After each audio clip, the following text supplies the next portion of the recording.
Selamat pagi anak-anak. Hari ini kita mulai lagi dengan pembelajaran kita, yaitu di tema 2, selalu berhemat energi, subtema 1, sumber energi, pembelajaran 6.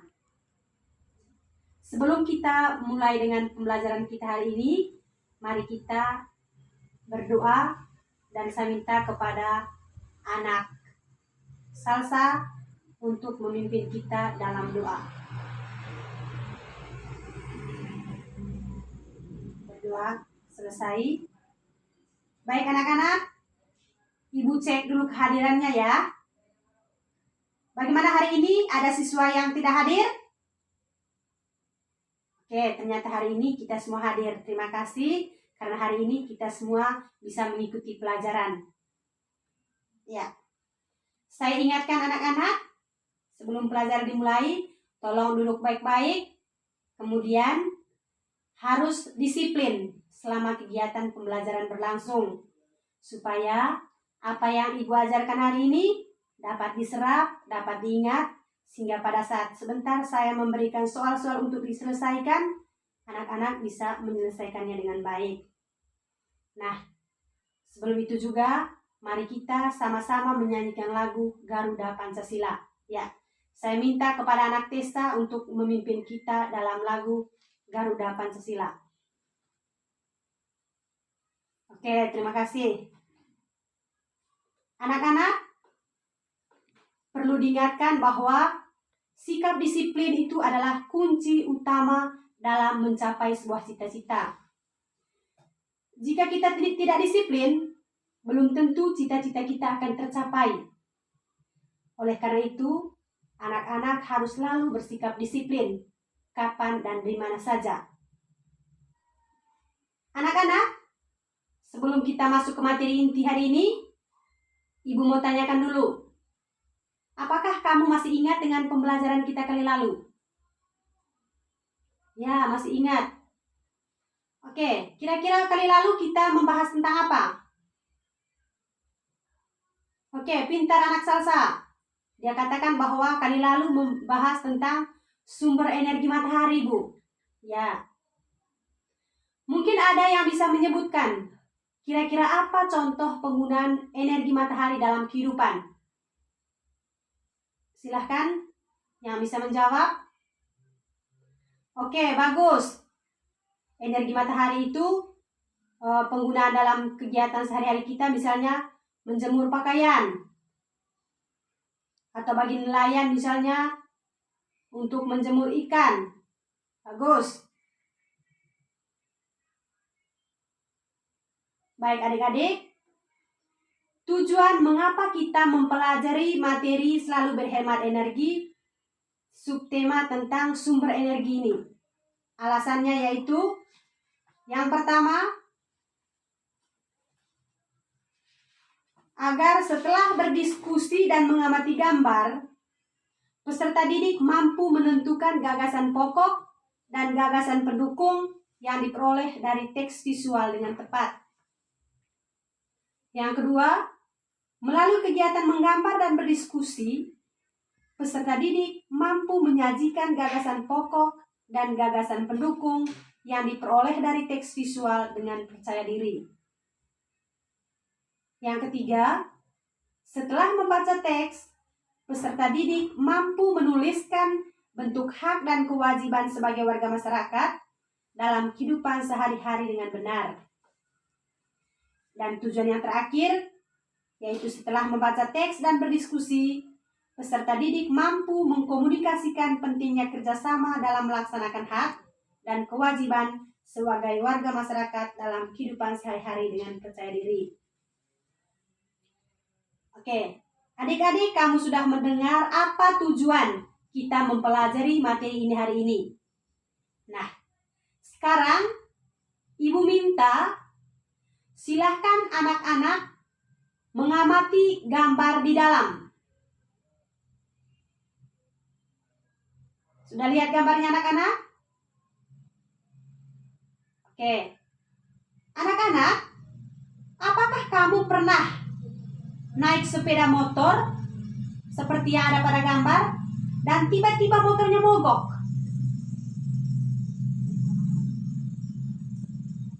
Oke, pernah. Kira-kira mengapa motornya mogok? Ya. Oke, baik. Oh, ternyata karena bensinnya habis, Bu. Ya, bagus. Oke. Baik, anak-anak. Dari gambar ini, kita mau menentukan gagasan pokok dan gagasan pendukungnya berdasarkan teks visual yang kamu lihat ini. Nah, Ibu hanya mengingatkan apa itu gagasan pokok dan apa itu gagasan pendukung. Baik anak-anak, gagasan pokok adalah gagasan yang menjadi dasar pengembangan suatu paragraf. Sedangkan gagasan pendukung berfungsi mendukung gagasan pokok. Bisa paham sampai di sini anak-anak? Ada pertanyaan? Oke, bagus. Ibu lanjut ya. Nah, dari gambar yang sudah kamu amati ini, kira-kira bagaimana cara kita menentukan gagasan pokok dan gagasan pendukungnya? Mungkin ada yang sudah bisa mengetahui bagaimana langkah-langkah menentukan gagasan pokok dan gagasan pendukung dari teks visual yang sudah kamu amati? Oke, ternyata belum ada ya. Baik adik-adik, langkah-langkah untuk menentukan gagasan pokok dan gagasan pendukung dari teks visual di atas adalah sebagai berikut. Yang pertama, perhatikan teks visual dengan cermat. Perhatikan gambar dengan baik-baik ya adik-adik. Yang kedua, daftar hal-hal penting yang telah diperoleh dari teks visual. Ya, inti dari hal-hal penting itu dijadikan sebagai gagasan pokok. Kemudian, berdasarkan gagasan pokok, kita kembangkan menjadi paragraf yang memuat gagasan pokok dan gagasan pendukung. Oke, jadi itu adalah langkah-langkah menentukan gagasan pokok dan gagasan pendukung dari teks visual. Oke, karena adik-adik sudah mendengar penjelasan Ibu, sekarang saatnya saya bagikan adik-adik semua ke dalam kelompok, dalam 3 kelompok. Ya, silahkan duduk dalam kelompoknya masing-masing ya. Oke, sekarang saya bagikan LKPD supaya nanti kamu bisa mengerjakan soal-soal yang terdapat pada LKPD. Jadi ingat baik-baik ya adik-adik, perhatikan petunjuk-petunjuk atau instruksi yang terdapat pada LKPD. Di situ ada gambar visual, kemudian di bawahnya itu ada soal-soal yang harus kamu jawab. Ingat, dalam menjawab soal ini harus berdiskusi dengan teman-teman di dalam kelompok. Harus ada kerjasama di sini. Oke. Setelah menjawab soal-soal itu anak-anak, jangan lupa lihat di situ. Ada suruhan untuk membuat gambar yang menceritakan ajakan untuk menghemat penggunaan bahan bakar minyak. Nah, nanti di situ anak-anak menggambar. Oke. Sekarang Ibu berikan waktu selama 10 menit untuk menyelesaikan soal-soal yang terdapat pada LKPD.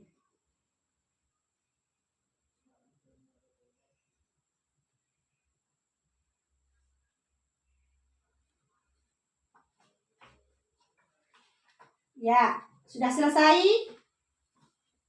Oke, karena sudah selesai, sekarang saatnya kita mempresentasikan hasil diskusi di dalam kelompok kita di depan kelas. Saya minta kelompok 1 untuk maju ke depan, mewakili saja ya. Ya. Oke, bagus sekali jawaban dari kelompok 1. Mungkin ada tanggapan dari kelompok lain berkaitan dengan jawaban dari kelompok 1? Oke, tidak ada. Bagus. Lanjut, kelompok 2. Oke, bagus. Jawaban dari kelompok 2 juga. Sudah bagus sekali karena di sini tadi saya melihat mereka itu bekerja sama, saling kompak dalam mengerjakan soal. Oke, sekarang kelompok 3. Ya, bagus. Kelompok 3 juga sudah menjawab soal-soalnya dengan baik. Oke. Baik adik-adik, tadi di LKPD 1 itu, LKPD yang kamu kerja itu, di situ ada gambar tentang keadaan di Pertamina. Gambar tentang keadaan di Pertamina. Di sana kita melihat bahwa mobil-mobil itu membutuhkan energi minyak bumi, yaitu bensin. Nah, apa saja hak dan kewajiban kita terhadap minyak bumi tersebut? Anak-anak, apakah ada yang mengetahui apa arti hak? Ada? Oke, bagus. Ya, anak Ertin. Ya, bagus sekali penjelasannya anak Ertin. Hak itu menurut anak Ertin katanya adalah sesuatu yang harus kita miliki. Bagus. Mungkin ada yang bisa sebutkan contohnya? Oke, contohnya adalah memanfaatkan minyak bumi. Bagus. Oke. Kira-kira apa kewajiban kita terhadap minyak bumi ini? Oke, bagus. Menghemat penggunaan minyak bumi. Menghemat penggunaan minyak bumi itu adalah contoh kewajiban kita. Ya. Baik adik-adik. Sekarang kita lihat LKPD yang kedua. Nah, sudah Ibu bagikan tadi. Di situ adik-adik diminta untuk membaca teks tentang minyak bumi. Berdasarkan teks yang telah dibaca, silahkan adik-adik mendiskusikan jawaban pertanyaan di dalam kelompok. Baca baik-baik dulu teksnya, kemudian jawab soal-soal yang terdapat pada LKPD tersebut. Saya berikan waktu 10 menit lagi ya. Harap kerjakan soalnya baik-baik dan jangan lupa kerja sama antara teman. Diskusikan jawaban dari soal-soal yang ada di dalam LKPD tersebut.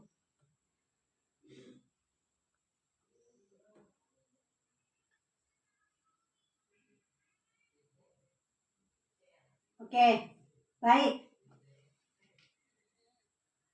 Sekarang kita presentasikan hasilnya di depan kelas lagi ya. Saya minta mulai dari kelompok 3 untuk mempresentasikan hasilnya. Oke, ternyata kelompok 3 menyelesaikan soalnya dengan tepat sekali. Kita berikan tepuk tangan untuk kelompok 3. Sekarang giliran untuk kelompok 2. Silahkan presentasikan hasilnya di depan kelas. Ya, kelompok 2 juga sudah bisa menjawab soalnya dengan benar. Saya minta kepada kelompok 1. Oke, kelompok 1 juga sudah tepat menjawab soal. Jadi saya melihat bahwa anak-anak sudah bisa memahami materi yang sudah Ibu jelaskan. Apakah adik-adik semuanya sudah paham dengan materi yang kita dengar pada hari ini? Oke, sudah. Sekarang, karena kamu sudah memahami semuanya, saat ini Ibu mau mengukur apakah betul kamu bisa memahami materi yang telah Ibu ajarkan pada saat ini dengan mengerjakan soal-soal evaluasi akhir. Silahkan dikerjakan dengan baik dan nanti kalau sudah selesai silahkan kumpul. Oke, baik. Semuanya sudah menyelesaikan soal-soal evaluasi. Sekarang dengar Ibu baik-baik. Adik-adik, poin-poin penting yang perlu kita ingat pada hari ini tadi adalah, yaitu yang pertama, bagaimana menentukan gagasan pokok dan gagasan pendukung dari teks visual. Yang kedua adalah, apa saja hak dan kewajiban kita dalam memanfaatkan energi minyak bumi. Jadi itu adalah hal-hal atau poin-poin penting yang harus kita ingat dari pembelajaran kita pada hari ini. Oke, sekarang silahkan catat tugas yang harus kamu kerjakan di rumah. Tugasnya adalah silahkan mencari informasi lainnya. Bagaimana cara agar energi minyak bumi tidak cepat habis? Nanti kamu kerjakan soal ini di rumah bersama orang tua dan dikumpulkan pada pertemuan kali berikut. Kemudian, ingat baik-baik bahwa kali berikut kita akan membahas materi di tema 2, subtema 2, pembelajaran 1. Untuk itu, jangan lupa belajar juga di rumah. Nah, jangan lupa adik-adik harus selalu bersikap disiplin kapan dan di mana saja kita berada. Sekarang karena kita punya materi hari ini sudah selesai, saya minta kepada salah seorang siswa untuk menutup kegiatan pembelajaran kita hari ini dengan berdoa. Oke, terima kasih.